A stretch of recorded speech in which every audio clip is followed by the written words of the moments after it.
Welcome to the Biotech Startups podcast by Exceeder. Join us as we speak with first-time founders, serial entrepreneurs, and experienced investors about the challenges and triumphs of running a biotech startup, from pre-seed to IPO, with your host, John Chi. My guest today is Doug Drysdale, CEO at Cybin. Cybin is a clinical stage biopharma company on a mission to create safe and effective psychedelic-based therapeutics. Their goal is to address the large unmet need for new and innovative treatment options for people who suffer from mental health conditions. Doug is an experienced investor, corporate director, and CEO who has chaired the board of a NASDAQ-listed company and as CEO for the past 12 years has built and turned around 3 pharma companies. During Doug's 30-plus years of experience in the healthcare sector, he has formed cohesive management teams, recruited board members, completed 16 corporate acquisitions across 3 continents, and has raised and invested around $4 billion of public and private capital. Before Cybin, Doug was commercial products manager at DuPont Merck, director of BD at Elan, VP of M&A at Activist Group, CEO of Norwich Pharmaceuticals and Alvogen, CEO of Pernix Therapeutics, and CEO of Tidor Pharma. Doug's extensive background as a seasoned executive, investor, and turnaround specialist gives him a wide range of experiences that founders can learn from. Over the next 4 episodes, we cover a wide range of topics, including Doug's childhood and early interest in biology, his formative lab experiences, and his progression from business development to mergers and acquisitions to running a public company. We'll also discuss his current role as CEO at Cybin, a startup revolutionizing psychiatric treatments. Today, we'll chat about Doug's upbringing in a working-class setting, his life-changing scholarship, and his early passion for the life sciences. We'll also touch on pivotal moments in the lab and his transition to sales at DuPont Merck. Finally, we'll discuss his time at Elan, where he combined his scientific and commercial expertise to excel in BD. Without further ado, let's dive into this episode of the Biotech Startups podcast. Doug, it's so good to see you again. Thanks for taking the time. Hey, John, it's really good to be here. Thanks for having me. Yeah, of course. So as we were doing our homework and just getting prepared for this conversation, we saw the wealth of experience that you've had in the industry and really thought it'd be fascinating to turn back the hands of time and really just learn about your early upbringing and how it's, 1, influenced your business philosophy, and 2, how it's influenced your leadership style. So if you can tell us a little bit of your early days, we'd love to dig in. Oh, yeah, okay. I can go really early. Yeah, go for it. Yeah, okay. So I was born, I grew up in a pretty poor working class setup. In fact, when I was born, my parents lived in my grandmother's mobile home with her. And then a few years later, she kicked us out. But I spent all of my childhood living in government housing and all the way through. But when I was, I must have been 10 years old, I had an amazing teacher who encouraged me to take the entrance exams for a private school. Now, there was no way we could afford even a penny of tuition. But anyway, we did it anyway. We didn't tell my parents. And, right. Yeah. So we just went, and I got in. I got into this school. And they gave me a full scholarship. I didn't have to pay for a thing, not books, not uniform, not sports gear. But then, of course, I had to go tell my parents what I had done. Yeah.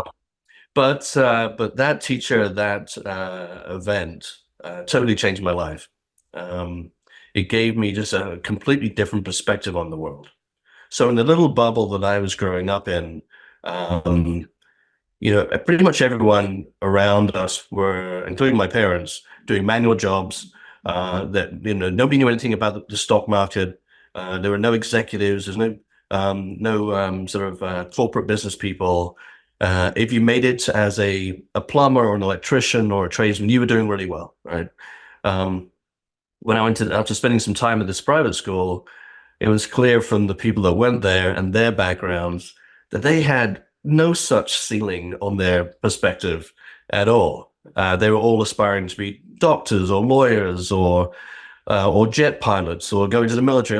There was no sort of cap on what could be done, and so that was a real eye opener and showed me that if you've got the confidence, you can pretty much do anything you want to do. So that was a real, probably the biggest bonus, the biggest plus from that experience.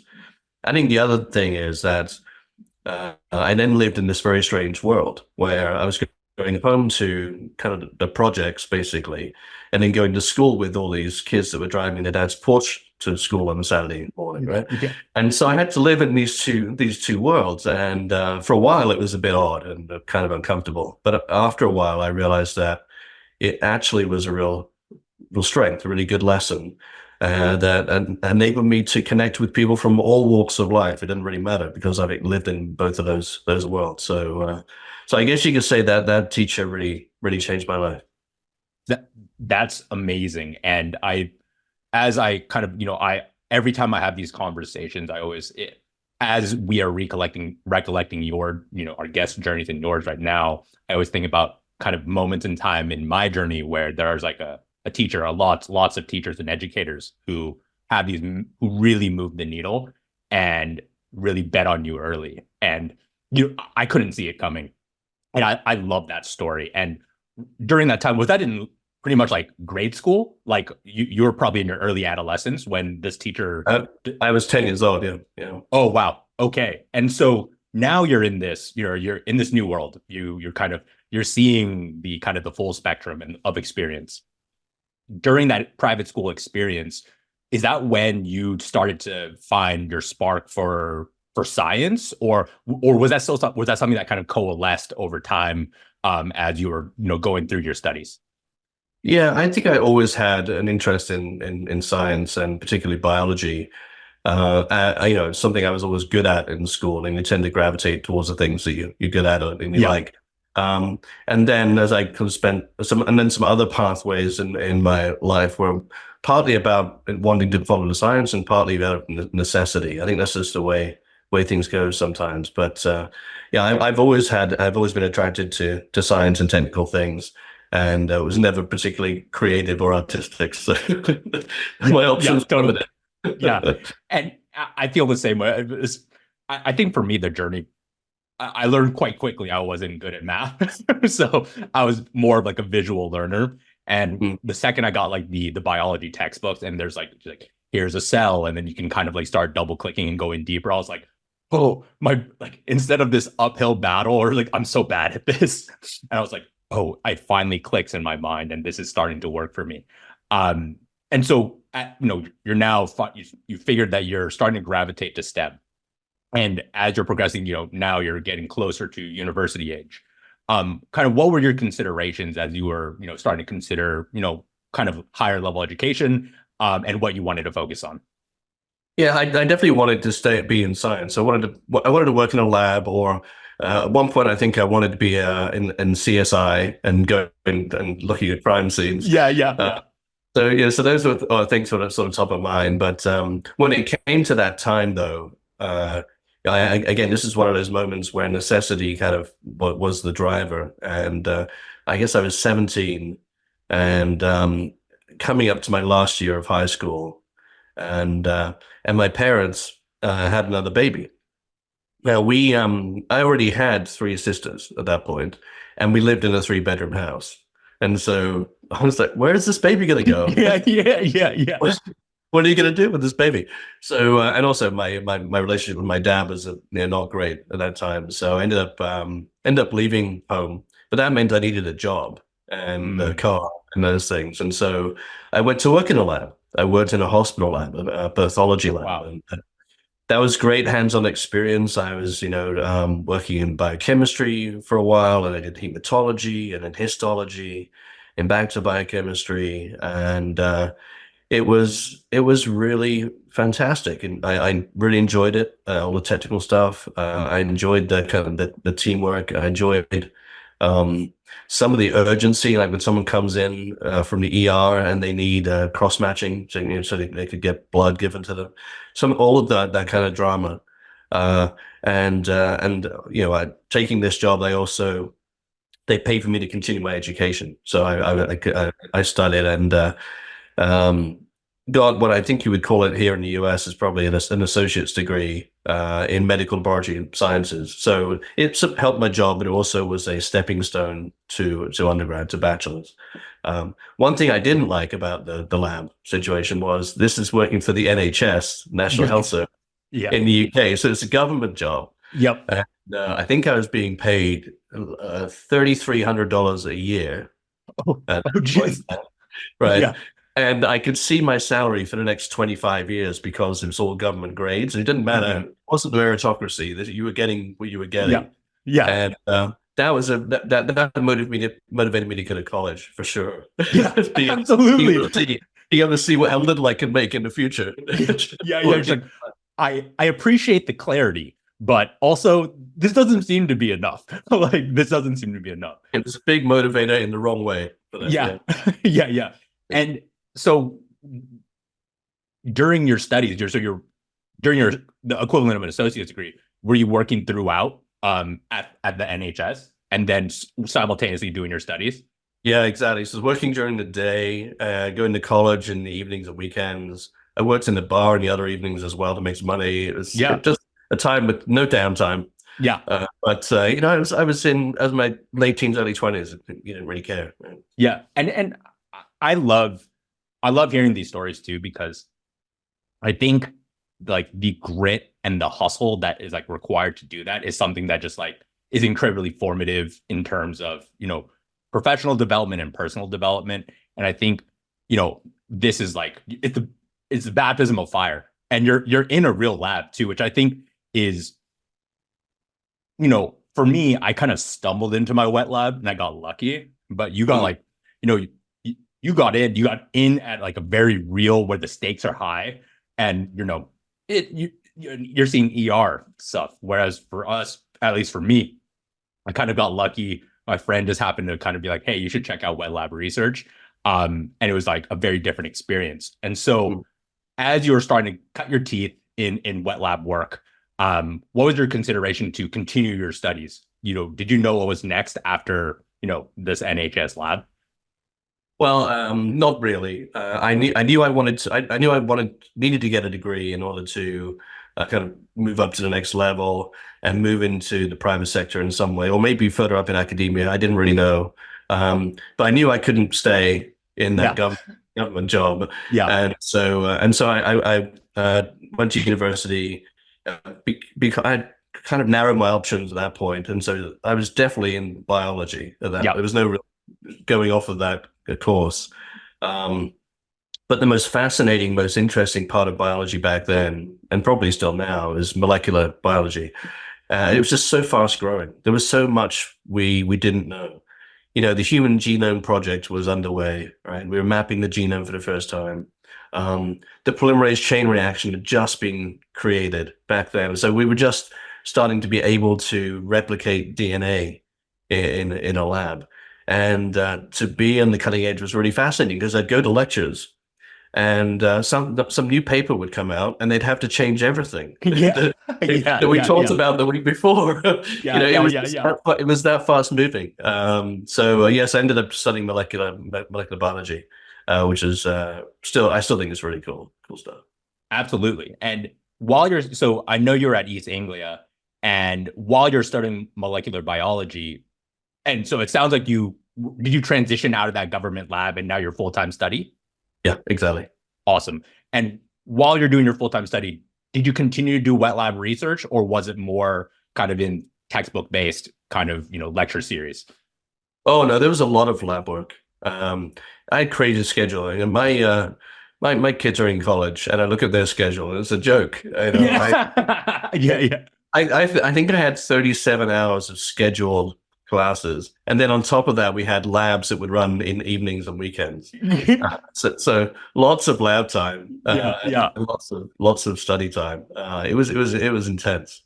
Yeah, sounds and then I also did a research project in the final year, which was cool, really, really cool. And that was also something very novel. It was working on transposons, so cool. pieces of DNA within bacteria that can jump out and then incise themselves into another genome. It became a tool for being able to get the bacteria to do whatever you wanted it to do. So in this particular case, the bacteria was Lactococcus lactis, so the bacteria that makes milk go sour. And we took a gene for niacin, which is an antibacterial agent, and put it inside this transposon. And so when the transposon excised, it took the gene with it. So theoretically, you could create self-preserving cheese doing that.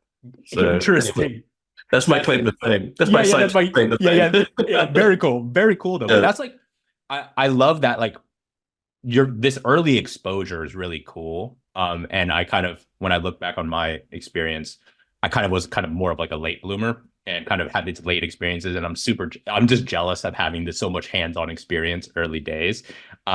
Because I was like, dang, how much more could I have like gone kind of into this wet lab? Like, it's almost like seeing a brave new world. And also I love this example of they had to change the lecture because the technology was changing, and it makes you realize how much you're on like a lot of what you're being taught is kind of at the forefront, and you have to continuously revise. And so during your time, kind of in East Anglia, were there any mentors or professors that kind of like took you under their wing or inspired you to kind of continue this journey in the STEM and the sciences? Yeah, definitely the two leaders on that research project, Helen Dodd and Nikki Horn, who I believe are still there. They were just super supportive.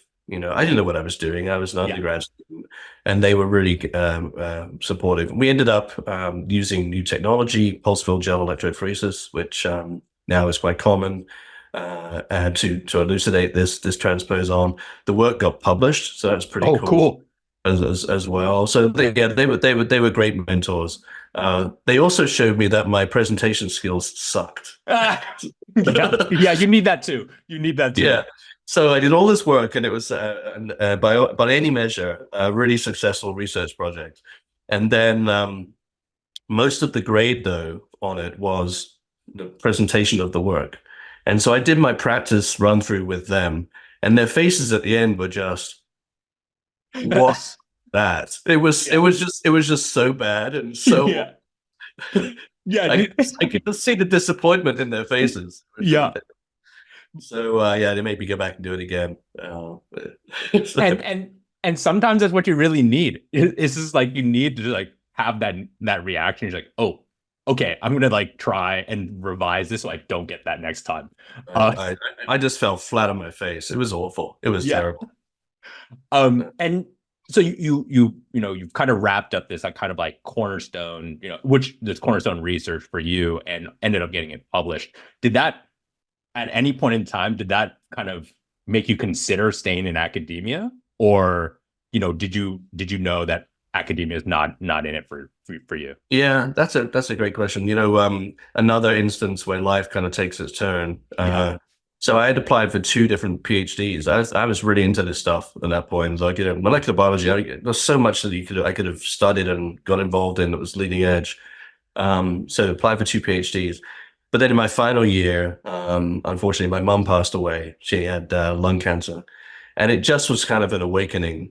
I just felt too indulgent to stay in academia. I kind of felt like life's too short. Just get out there and start your life and stop messing around in the lab. Do something real, get a real job, that kind of thing. So it was that was just my perspective at that point in time. So I took that experience of falling flat on my face with the presentations and got a sales job at DuPont Merck. So I went from this awful presenter to forcing myself to present about 10 times a day. Yeah, all the time. I was going to say, it was just the best way to learn how to overcome that. So I love that you kind of ran towards the kind of the challenge, and I love hearing that. And for me, my presentation skills, and particularly my sales skills early days, were god awful. Like god awful. And I still have like scar tissue built up from my early kind of sales experience, just like not knowing what I was doing. I hear you. I remember having this extensive 5-week sales training course. I'd never professionally sold anything in my life, right? And they take you through the whole selling process, overcoming objections and buying signals and all this stuff. And you have all these phrases and terms in your head. And so I remember the first time I was out seeing a doctor to talk about some drugs, with my manager in the room. And every time the doctor said something, in my head, it would be, is that a buying signal or is that an objection? Yeah. I was literally trying to follow the training, and I absolutely sucked at that as well. Yeah. I really did. And I didn't get good at the selling part until I kind of let all of that mechanistic stuff go, and just be natural and focus on building the relationship. Yeah. And so I ended up just throwing out pretty much everything they told us to do in training. Yeah. Which they spent all this money. Yeah. They pretty much threw it all out and just spent time with the customers. And all that pressure of having to follow the script went away.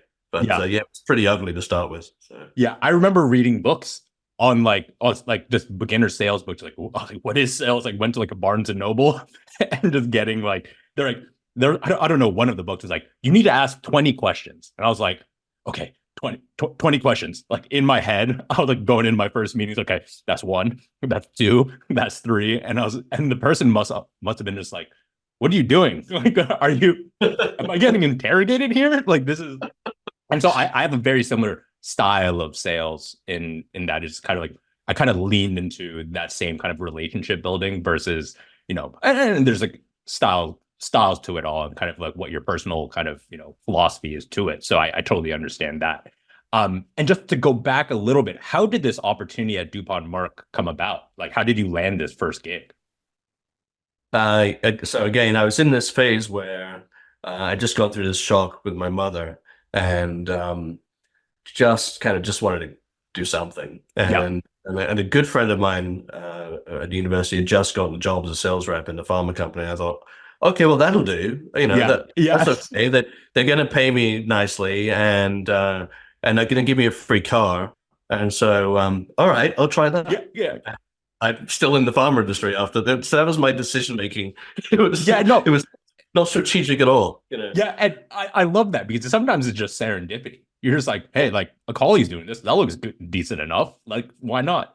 And also sweet that they gave you a car. That's a nice perk.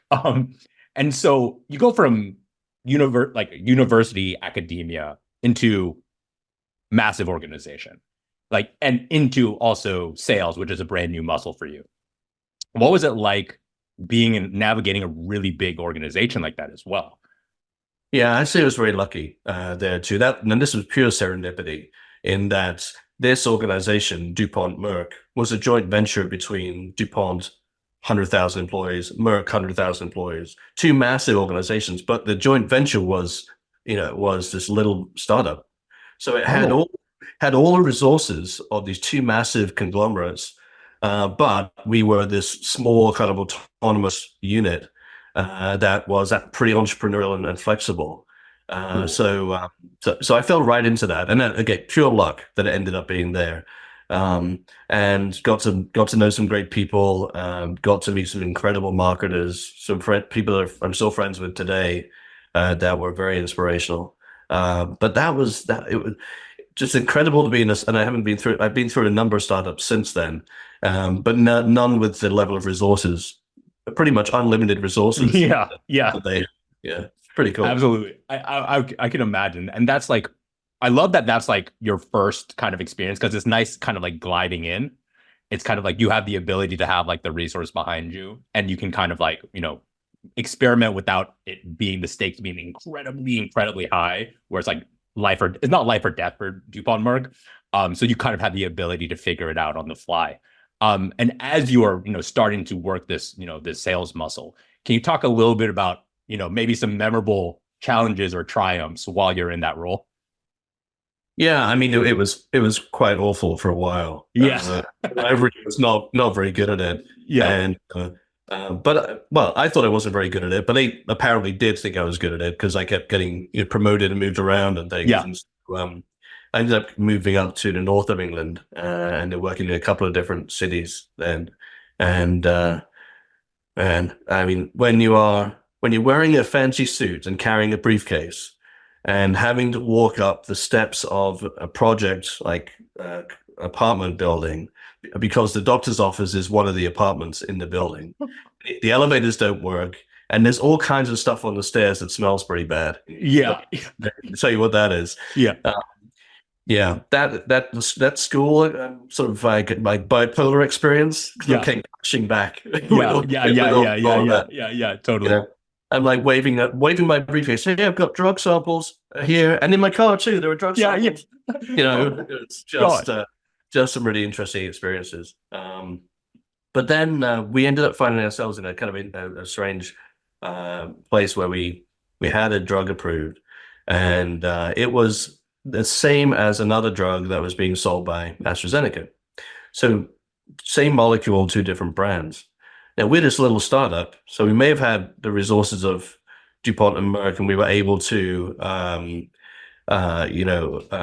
make sure we could make payroll, but they weren't going to spend unlimited amounts on the marketing budget. Totally. And so we had this tiny marketing budget, and we were trying to compete against AstraZeneca. They had 95% market share, and we had 5%. Oh, wow. But we started to figure out that, rather than having to go convince the doctor to write prescriptions, what if we just got it switched out at the pharmacy? So let AstraZeneca generate all the prescriptions, and we'll just substitute at the pharmacy, cut the pharmacy a deal. And so we started doing this, and of course back then, sales data is all recorded by third parties, right? It's all sort of arm's length. And most of the sales data is 1 or 2 months out of date. So it was many months before AstraZeneca figured out that we had taken 30% market share from them. But it was really, really fun. And that led to the next role, because that was going so well. They created a new role, this commercial products manager role. And my job then was to run a team that was doing the same thing across the nation, and going to big NHS centers as well, and then scaling the whole thing up. So it was quite an innovative way of competing, and we weren't spending anything on marketing. We didn't need to at all. Interesting. It's kind of like a Jedi mind trick, or like judo. Like you're kind of like. I mean, it's fairly basic stuff, but it was kind of non-traditional back then. Yeah, to go that route, and it was definitely thinking outside the box. Yeah, and I love that too, because like going in and knowing your competitor has 95% market share, you can almost as easily just like throw in the towel. Like you're just like, what are we doing here? Like, ow. Well, the only way is up from 5%. Yeah, that too. I guess that's another way. Like, see, that's like I immediately went to like, oh my god, like 95. But I love how you went to, oh, like this is all gravy from here. Like we can't go any lower. Like, so that's amazing. And so now that you started as an individual sales rep, and you now have a team, and I'm going to imagine this might be your first team, like first time managing. How was that experience for you?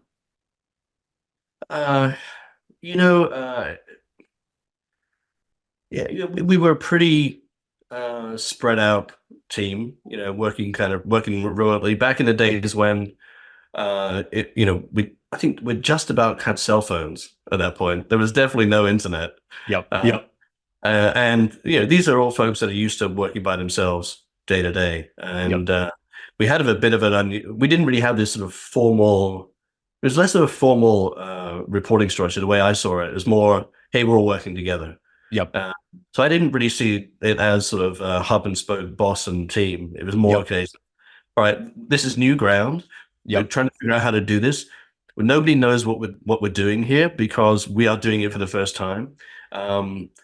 We have so much market share we can grab. We can't really go wrong. And our existence depends upon us doing it right. Right, because this team was an experiment in the company, and so we were all motivated to just go out there and do it. And when things are going well, it's easy to stay motivated. Absolutely. The morale is definitely high, but it sounds like a proper startup experience, and honestly quite cool to kind of hear how that unfolds. And so as you're wrapping up your time at DuPont Merck, when did you know it was time to move on to your next role? Oh, I got recruited to a company called Elan, and the opportunity was moving from this sort of commercial marketing role, products manager role, to a proper marketing role. So, supporting prescription brands and then marketing to physicians and hospitals. And that was kind of missing from my resume. And Elan at the time was really fast growing too. I think when I joined, there were 45 people. Oh, wow. And we got up to about 4,500 in the time that I was there. And so again, great to be a part of something that's really small and growing. I knew I didn't want to be in marketing and sales forever. I was much more interested in, at that time, kind of R&D licensing and partnering deals and co-promotions and all that stuff. And so that was one of the opportunities that was very clear at Elan because they were growing fast and multinationally. So it was great to kind of take the science and take the the sales and marketing experience and put them together. And then they started letting me assess business development opportunities. So looking at R&D licensing deals, I could assess, is this developable? Is it marketable? Is it differentiated? And so I started out just doing lots of analysis, spreadsheets and all that, the grunt work. Yeah. And then gradually got to sit at the table, and then I knew then that was exactly what I wanted to do. And from there, I've had many roles where it's all been about cutting deals of some shape or other, and they gradually got bigger and bigger and bigger, through the career. So I think I honestly, I think we're all in that mode in biotech and in pharma. It's always about continuing to cut deals to move the pipeline along in some way or other. Absolutely. And wow, I love that too, that you're marrying your varied interests and it finally coalesced into something that you're just like, this is it. Like, this is it. And so oftentimes I talk to a lot of folks who are trying to break into business development, but are not quite sure how. That's all for this episode of the Biotech Startups podcast. We hope you enjoyed our discussion with Doug Drysdale. If you enjoyed this episode, please subscribe, leave us a review, and share it with your friends. Thanks for listening, and we look forward to having you join us again for part 2 of our conversation with Doug. The Biotech Startups podcast is produced by Exceeder. Don't want to miss an episode? Search for the Biotech Startups podcast wherever you get your podcasts and click subscribe. Exceeder provides research labs with equipment leases on founder-friendly terms to support paths to exceptional outcomes. To learn more, visit our website www.exceeder.com. On behalf of the team here at Exceeder, thanks for listening. The Biotech Startups podcast provides general insights into the life science sector through the experiences of its guests. The use of information on this podcast or materials linked from the podcast is at the user's own risk. The views expressed by the participants are their own and are not the views of Exceeder or sponsors. No reference to any product, service, or company in the podcast is an endorsement by Exceeder or its guests.